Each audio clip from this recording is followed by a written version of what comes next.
What's up, guys? This is Coach Grant with First Down Training, and today we're going to be talking about the biggest differences between high school wide receivers and college wide receivers. So if you're a high school or youth wide receiver and you want to play at the next level, these are some of the things that you need to add to your game. So difference number one, you guys, is going to be getting used to running routes off of steps versus yardage. So for a lot of you younger wide receivers watching this in your playbook, the terminology that is probably used is like, hey, you're going to go run a 12-yard curl. Hey, you're going to go run a 10-yard out. You're going to run a 5-yard out. You need to kind of learn how to differentiate between that terminology and step terminology, because that's what's most common at the college level, because timing is super important and there's a much smaller margin for error. So I'll explain. So let's say in your playbook, let's say a curl route, for example, is 12 back to 10, right? So you're bursting up, you're looking at 12 yards, that's when you drop your hips and that's when you come back to the quarterback, right? Now in a college level system, what you're going to hear is you're going to hear the terminology used like on a 12 back to 10-yard curl.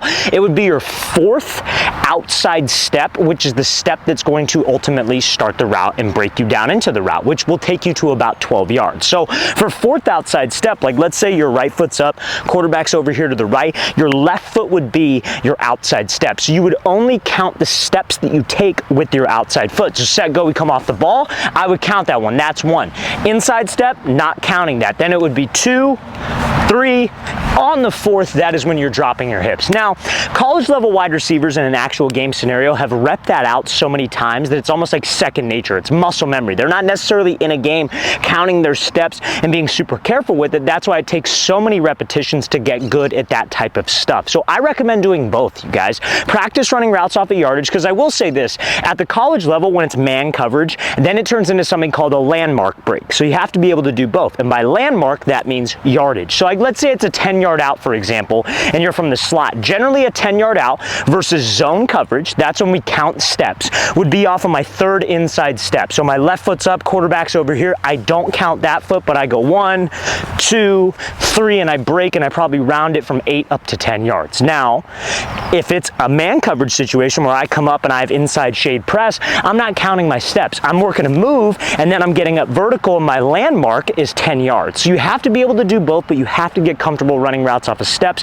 if you want to play at a collegiate level. Now, fellas, before we get into the rest of this video, if you are a wide receiver and you would like a 2-month-long workout schedule that you can follow in the gym and on the field, go to that very first link in the description below for our elite wide receiver training package. What you'll get access to, guys, is, like I said, 2 months of daily workouts where we break down the exact sets and reps to do, and we also give you a video example of each drill and exercise within the plan. So it's super easy to follow, you guys. We have Monday, Tuesday, Wednesday, Thursday, all mapped out for you guys in a weekly schedule. You're doing this in the gym, you're doing this on the field, so it's super easy for you guys to use, and it's going to help take your skills to the next level as a wide receiver. So guys, if you want some more information on that, go to that very first link in the description below. Let's get back to this video.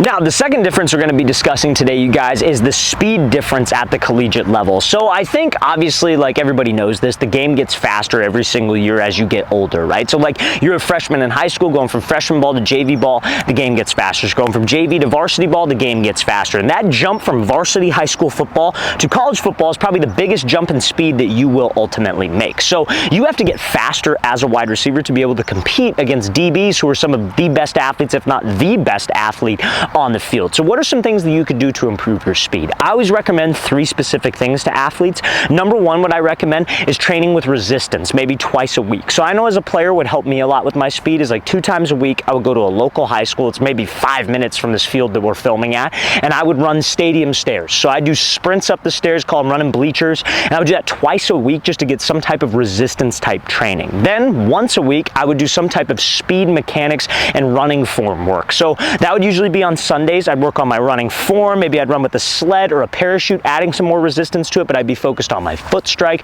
I'd be focused on my arm swings. I'd be focused on my hip flexors. Sometimes my quarterback coach that I have would bring out a speed coach, and he would help correct some of the running form stuff that I would do. But a lot of you guys have very poor running form, and that's what limits your speed. You're not just going to get by on natural athleticism at the next level unless you are a super athlete. Then last but not least, doing explosive stuff in the gym. So Olympic lifts like power cleans, jump squats, anything where you're having to move weight fast and be explosive is ultimately going to help you develop speed, because that increases something in your body called fast twitch muscle fibers. We all have them, but slower guys don't have as many of them. So if you focus on those 3 things, I think your speed will improve, and that's going to make it a much easier smoother transition if you want to play next level football. Now, speed, fellas, isn't the only difference that you're going to have at the next level. Also, size is going to be a big difference. Now, we obviously can't control our height, right? Our height is something that's God-given. It's genetic purely, but you can control somewhat, or I would say a good amount, how much weight you carry around, right? So like if you're, a receiver and you're a senior in high school and you're like maybe like 5'11", 150 pounds, like bro, you got to put on you got to get to like 175, 180 if you want to compete at the next level. That's all I'm trying to say. The difference between high school wide receivers, college wide receivers, if you look at rosters, obviously college wide receivers are going to have more muscle, they're going to have more size. So what are some things that you could do to put on size and to put on muscle? So really, again, it's three things that I always recommend to athletes. Number one, you got to lift properly in the gym. So we talked about explosive movements in the gym when it came to speed, but you also have to do those like bodybuilding type exercises to put on size. I think a lot of coaches out there will be like, oh, you always want to train like an athlete, don't train like a bodybuilder. But if you got to put on size, like you got to lift like a bodybuilder, right? And the best rep range to do that in, do an exercise like squat, bench press, shoulder press, stuff for your back, is probably an 8 to 12 rep range. That's probably the best rep range for muscle growth. Some people call it hypertrophy, or I always pronounce that wrong, but that's essentially, it means muscle growth, okay? So that's the rep range that you want to stay in with those like bodybuilding type exercises and help you put on size. And you have to stay consistent, guys. You can't be that dude that's in the gym for 3 days and then you take 7 days off. Like it needs to be like a 4 to 5 day a week thing where you're really getting after it in the gym. Number two, obviously intaking enough food. That's, I think, a big one. I think that's an obvious one, but you want to be in something specifically called a calorie surplus, which means you're consuming more calories than what you are burning, right? So it's an easy way to track. Like, I mean, you could get like some type of app on your phone, like an Apple Watch, a Fitbit. I know those are expensive. There are other cheap alternatives if you just Google it.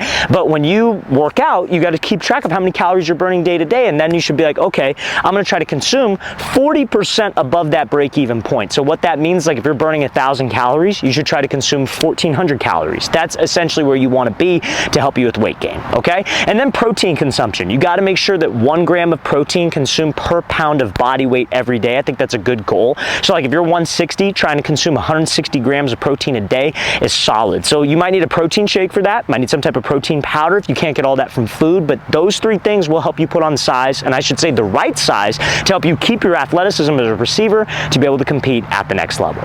Now, the next big difference you're going to see from high school ball to college ball as a wide receiver is going to be more press coverage and more patient DBs. So we're going to talk about how you can beat those types of DBs to better prepare yourself for that collegiate level. So obviously in high school, you're seeing a lot of zone coverage, right? DBs are 7 to 8 yards off. Defenses are playing a lot of cover 3, cover 4. Don't get beat deep. Keep everything in front of you, right? But now you're going to be going against more talented DBs who are going to want to come down and are going to want to play press coverage, right? So how you beat those guys is by being able to pair releases together off the ball, because when they're patient and talented DBs, every college DB is for the most part pretty talented. Are they patient? Not always, but they're generally pretty talented. The way to get separation is not by having 15 different moves. It's about having like 5 or 6 moves that can all build off of each other to get you space. So I'm going to give you an example of a fade route and a slant route release that you could use building off of something called a slide release. So, and again, you could use this type of stuff for any press release that you like. If you don't like the slide release, you don't necessarily have to use it. It's just an example, right? So like, let's say I'm here, yellow cones line of scrimmage, DB's inside shade press, right? So let's say I got to run a fade, right? I don't want to be that dude, like unless you got a lot of speed and you feel like a speed release could take him, I don't want to be that guy that just takes off and is super lazy. Even when you're not getting the ball, you could be backside of a run play and your job is just to run him off. I'm setting stuff up, right? So instead of just taking off and running, maybe I come off the ball, I give a little slide, and then I take off and go, right? So when he's inside shade and he feels that slide, he associates it with the fade. So now let's say I have to run a slant route, right? So I come off the ball, set, go, I slide, 1, 2, and then I break on the slant because he might be a little bit more over anxious to play the fade. So when you see press coverage, guys, at the next level, DBs are going to be more patient. They're going to be a lot more talented than what you're used to. So you need to make sure that your releases are on point if you want to play at that next level. That's why at college camps, they do one-on-ones, because they want to see, like, can these guys win versus man coverage, or are they just zone coverage guys? Because in college, you're going to be seeing man coverage and you have to be prepared for that situation.